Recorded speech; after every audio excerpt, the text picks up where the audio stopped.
Hey, what's up, y'all? Metta World Peace here in the building. Playoffs are incredible. I want to give a shout out to all the teams.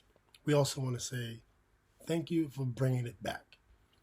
You know, we wasn't asking for much as fans of the game. We wasn't asking for a lot. We just saying, listen, bring back some tough play. Like there have been a lot of calls. I would have called fouls, quite honestly. But I appreciate y'all accepting the challenge. Now I want to say, we had question if a lot of these players could have played in the 90s. I think questions is answered. The answer is yes, because with the playoff rules being, there's an uptick in aggression. And guys, mid-range game, I want to give a shout out to the players. Y'all using your head. You bringing back the mid-range game. You need the mid-range game. Don't listen to these dudes. 3 and D. Yeah, that's just so the 3 and D is so people can get an opportunity to get their players on teams. So they make up the 3 and D and you play 3 and D. They market it and now there's more 3 and D guys. Listen, you got to have a mid-range game. You got to get to the bucket. You got to have a mid-range game and look at right now. Now, yeah, you got to make sure you take good shots. And if you have value out there on the court and you're not a shooter, I'm not saying don't work on your shot. I'm saying you could do other things. You could box out. You could rebound. You could pick and roll. You could be in held position. You could tag. You could deny. You could balance the floor on defense. You could balance the floor on offense. You could do a bunch of other things other than just knock down shots, and you could win. You could be in elite shape. What happens at the end of the game? I just want to say, watching the game now, watching these playoffs, I mean, my first year when I retired, I still got the urge to play. I mean, look at me, I'm 45 years old and I look, I look incredible, right? But what I'm saying is, I can't move like I used to. I'm not gonna lie, can't quite move like I used to. But what I'm saying is, the dedication that the players put into the game, not everybody, but for the most part, some people's body types is different, but everybody's bodies look like athletes. It's something for us to watch. The mid-range game is incredible. Even Halliburton, as unorthodox as his form is, he even came back with a mid-range game, which is really impressive with an unorthodox form. SGA, you saw the feature. Even guys like Anthony Edwards, mid-range game. And you can still utilize a 3-ball, and you can still score a lot of points. I do believe some of the excess touching. I'm hoping they start to call those fouls. Because you can still play aggressive, but touching in the half court, all the hands, straight arm, especially a straight arm. The rule is bent arm in the post, so you definitely can't have a straight arm at half court. So I think the refs got to continue to improve their game, call the fouls, because the game can still open up. You can still score 110, 120, because the players are, I'm not saying they're better, but they're practicing different. They're seeing what we've done. We saw what the players before us did. And then they saw what people like Bob Cousy and Bob Pettit did. And then the lineage has passed, the lineage is going upward. So, so with that being said, these playoffs is incredible. Obviously, I'm from New York. During the 1999 NBA draft, I was supposed to go to the Knicks, but some genius, chose otherwise. Some Einstein genius, whether they Einstein or not, some Einstein genius decided, you know what? Nah, don't pick the guy from Queens who went to LaSalle Academy in St. John's and was not afraid of New York. You got to understand, when I went to St. John's, a lot of people left the city saying it's too much pressure. But with me, I stayed in the city, right? And I don't mind the pressure. I go uptown. I played in Brooklyn. I played in Far Rock. I played in Elm Court. I played in Elmhurst. I played in Soho. I played at the real Gershwin back when there was no security. I played all these places. So playing for the Knicks, some fans booing, I'll walk out the arena. I would have walked out the arena after a bad game and got on the train and would not have been worried. But that's what they was afraid of. But what do you want me to do? You know, I'm a guy from the biggest federal housing project in America. And I know a lot of the different officials in the city know where I'm from because they officiate in the city. I can't control that. But with that being said, 3 people from my neighborhood play for the Pacers. So on top of being a Knick fan, love the city, and like I said, Einstein, whoever you are, say your name. But I love the Pacers. Also, I looked up and idolized Vernon Fleming. I never in 1,000,000 years thought I would play for the Pacers. And you got to think about it. I'm from 10th Street. Right behind us was the N train going down under the Queensbridge Bridge, under the water into the city. When you go straight up towards the Astoria Project on the same block, Vernon Fleming right there. That's where he grew up. So I was born in 79. Let's see what year Vernon Fleming made it to the NBA. I'm actually going to ask ChatGPT, what year did Vernon Fleming go to the NBA? Let's see. In 1984. So check this out. In 1980, so that means in 1980, what school did Vernon Fleming go to? Which college did Vernon Fleming attend? I should know this. Sorry about that, but all right. So Vernon Fleming goes to college in 1980. So that means I was born in 1979. Let's see what year Vernon Fleming won a high school title. Did he win a high school title, and which year? Let's see. Vernon Fleming, he went to Mount Christie in Astoria. He was recognized. He was an All-American in 1980. There was no information on his high school championship. So we don't know if ChatGPT doesn't know if he secured it. What I'm saying is I was born in 79, right? So when Vernon Fleming left Queensbridge to go to Georgia, I was born a year, so I was already set to hold it down in 1979. So you all know where Vernon Fleming played for the Pacers, who we idolize. Let's understand, we're from the same block. Vernon Fleming is from the block right where when Capone went to jail for letting the ratchet go. It's public news, so I can talk about it. I was there. I seen him because I played basketball with Capone, and he a lefty, right? So I'm playing. So I know, he a lefty. He had 69 in PS 111, and I can talk about this because it's public news, and he rapped about it. That street is right where Vernon Fleming from. Across the way, that's where Mobb Deep is from. So we looked up to Vernon. We heard so many stories about Vernon. We was always hoping to see him come back in the neighborhood. I used to pray that he would come back to the neighborhood. He was our Michael Jordan, but he was busy. He was in the NBA, and then I actually got a chance to play for Vernon in Indiana. You understand what I'm saying? I literally had the opportunity to be coached by Vernon Fleming. Now, keep in mind, I was on my, I was fresh out of Queensbridge, so Vernon know where I'm from. So Vernon is like this mature guy, and he got this wild kid from his block, So everybody that he grew up with, I know. You keep that in mind. So he know how we are. But for me, it was incredible being coached by Vernon Fleming. And that happened in Indiana. And now another situation, Sean Green, right on the block where Richie Luke got choked out and got choked out by the cop and died, right around the corner from Vernon, Fleming, and we all started marching down 21st Street.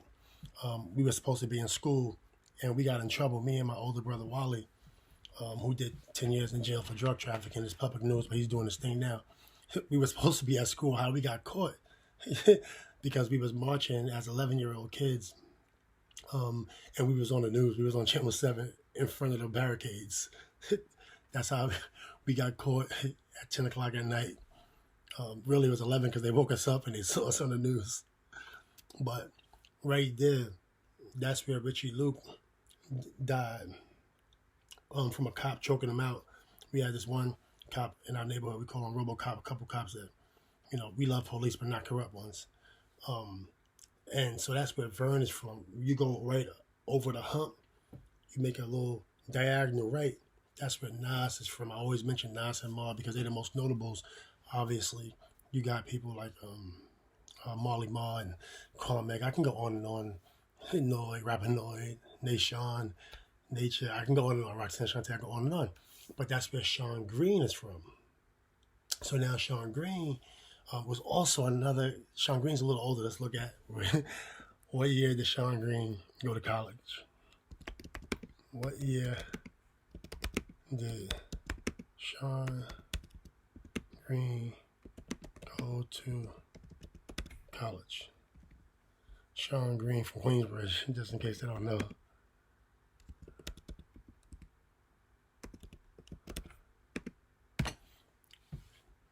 So now let's look at one of my other idols, Sean Green, who also played for the Pacers. That's crazy. So Sean Green began his collegiate career, and that means he left New York City in 1987. I was 7 years old. So keep in mind, I was outside at this time. This is when I was getting in trouble. I started playing basketball in 1988. So Sean Green goes to college at North Carolina State for 2 years. Then he goes to Iona, where he averaged 23 points his senior year, first team, all MAC honors. And we heard a lot about him, but didn't really engage in him because he was on his way. Like I said, he finished in 1991. I was 11 years old at that time. I didn't even really know who he was. I was still just in the streets playing tag and basketball. I didn't even know of Sean Green, honestly, until I was like 15 years old. Now, let's see what high school he went to. Which high school did he attend? And I should know this, but I don't. So which high school did he attend? All right, so Sean went to August Martin. So Sean went to August Martin, and then he transferred to Oak Hill Academy, where a lot of people went. So I'm very interested to see how he played there. I didn't know he went to Oak Hill. He went there in 1987. I was 7. That's when I started playing ball.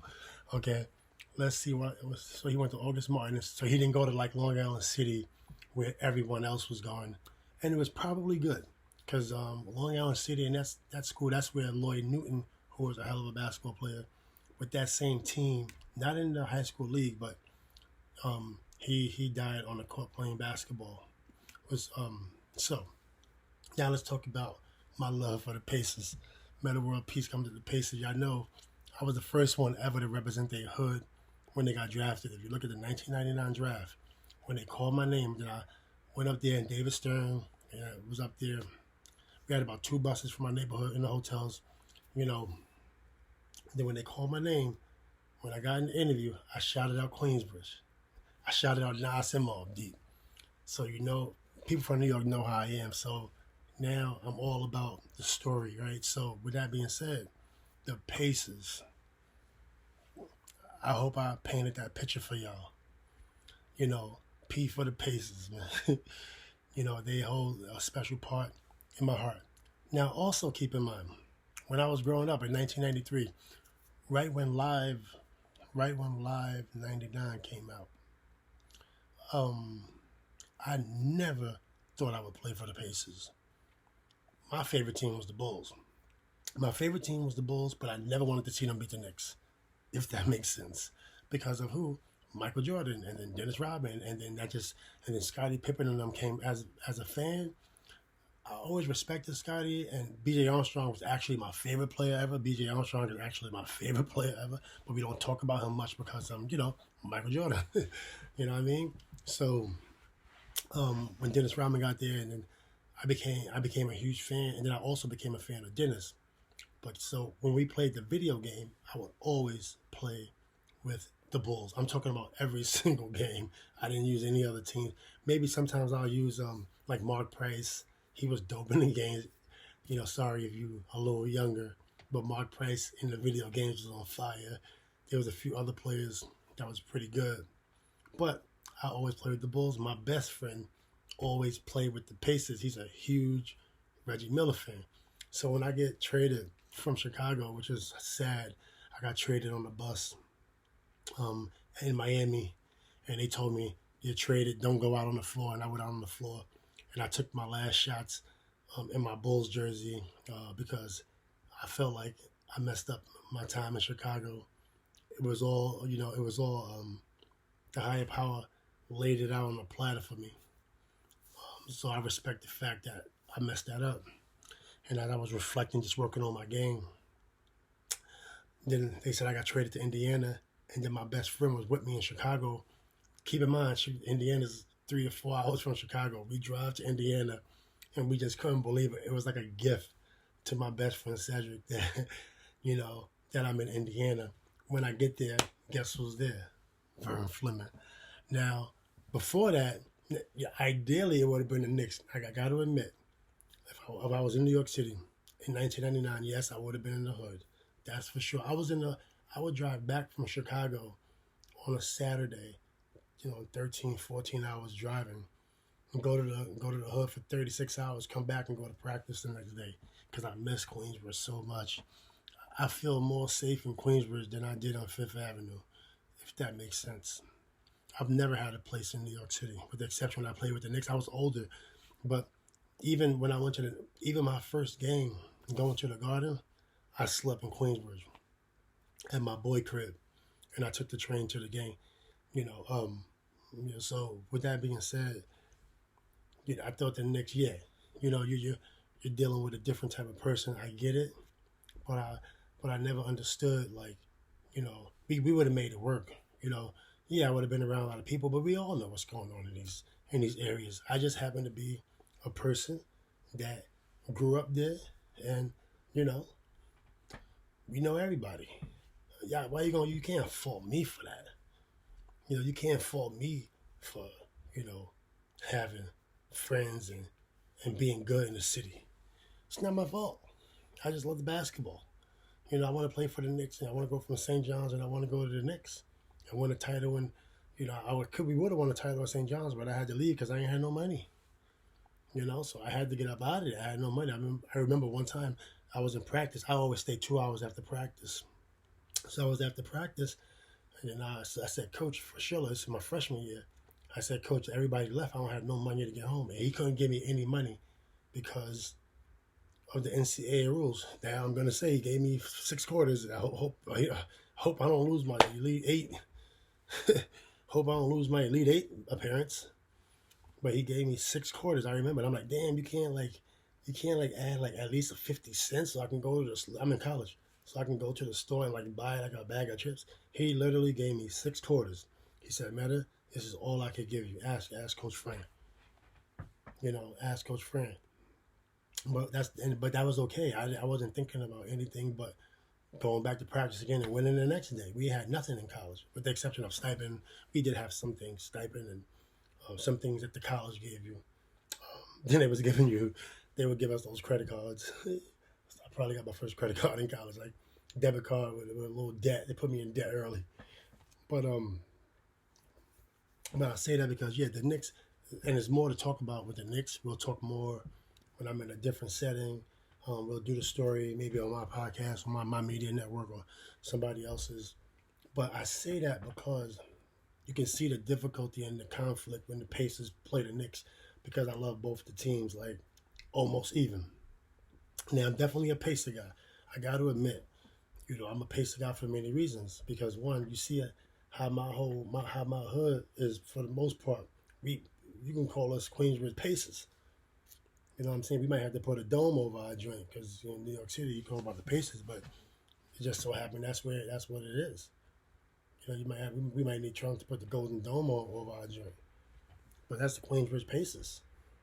Now, there's a lot of Knicks fans in Queensbridge, that's for sure. We got one hardcore Spurs fan. We got two hardcore Spurs fans. That's my brother Daniel Artest and this other dude. I don't want to tell his name, but hardcore Spurs fan. Wear Spurs jerseys in the hood.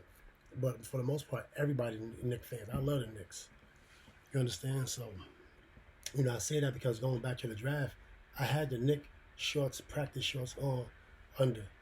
You know, I was projected to go top 10. And it showed. You look at everybody that got drafted. I was projected to go top 10. I asked my agent. I said, please. It wasn't one of those Steve Francis things. But hey, shout out to my boy Franchise. It wasn't like a public thing where I'm like, yo, if they draft me, I'm not going to go. But it was like, please don't pick me until the 15th pick. Because you know how that goes. Imagine we rip the suit open. The buttons pop. You see the Knicks joint. I'm like representing New York City. Imagine that. Come on. How you going to miss out on that moment? Yeah, you know, we all drop the ball, and that's why I'm a different type of head coach because, you know, if I play from a city and I'm a coach the player, I can go into these neighborhoods and be like, hey, listen, we coaching this kid, and I'll go by myself. That's just how I am. It could, you know, we dropped the ball, but I'm so happy that the Knicks is back. Now let me say that, you know, the Knicks. I was able to go on the floor with the legends, and that was probably one of the greatest days of my life. You look at my defensive player of the year, and you all know I'm a Pacer guy. Everybody know I'm a Pacer guy. After we won a championship with the Lakers, if you go to the interview, you'll see the first people that I think was the Pacers. We love Indiana, and I know a lot of people in Indiana was upset, but you know they can always address it when they see me. But you know, from that perspective,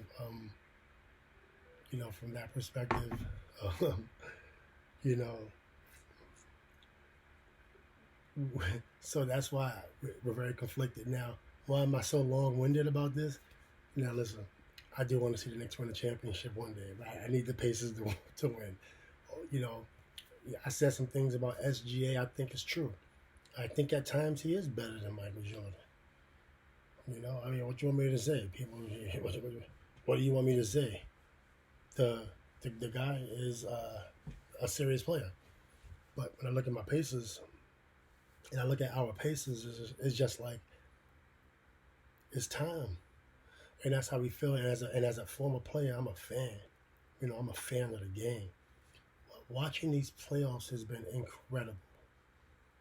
I mean, with Jalen Brunson, I'm just so grateful for this guy.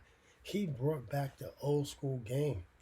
You know, now some things he don't do well, like play defense. But there was a lot of people back in the day that did not play defense. That's for sure. But post game, mid range, 3-ball, savvy. I mean, I'm watching Nick Van Exel, maybe not so much Ron Strickland because I don't have all the point guards in my mind. But I'm watching the 90s all over again. And you players prove that you could play in the 90s because I don't care what anybody say. People talking about the game is soft. I'm saying, what game are y'all watching? You didn't even watch the playoffs. People telling me the game is soft. And they're not even watching the playoffs. My friends, watch the playoffs. The 90s is back.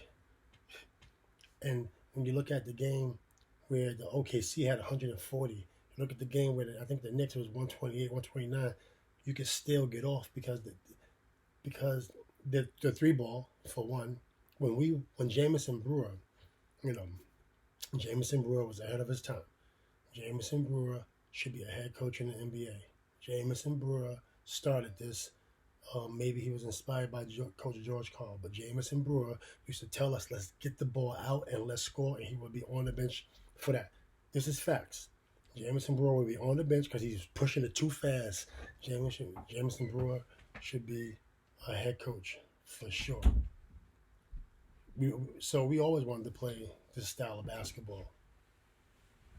And this is why I'm saying you could tell this day and age you guys definitely can play the 90s. I agree. Now we get to the finals. It's not going to be easy. It's going to be tough in the finals. Both teams are evenly matched, I believe. And I truly believe that is just going to be a great series. I just want to say I'm excited to watch the games, and I'm going to see y'all back. Peace out.